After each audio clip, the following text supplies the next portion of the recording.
the entire international community must take these series of terrorist attacks seriously, if only because they are very much an outrage against the entire international community, particularly, if I may, the attack in Beslan, which targeted children. That goes without saying. This was a major international event simply for the scale of the tragedy, and NATO allies take it very, very seriously.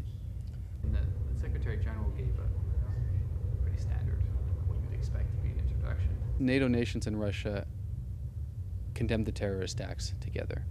They expressed, as I said, the sympathy and condolences for the victims and their families.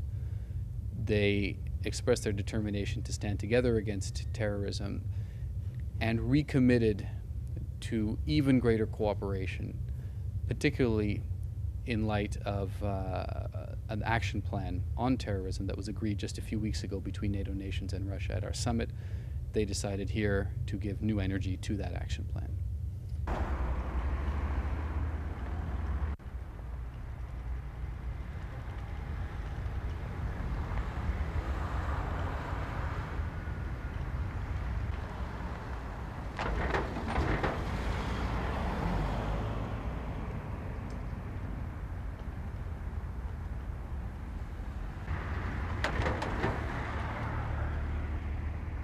We were only starting to get down to work now anyway.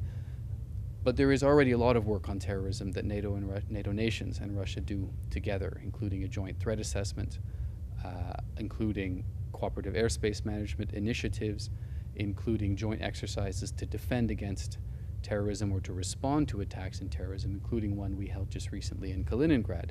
So there is a strong foundation of work and a lot more that could be done, and Russia may well soon support NATO's naval operations in the Mediterranean that defend against terrorism. So there's a lot of potential, and today NATO nations and Russia committed to exploit that potential to the fullest. Thanks a lot.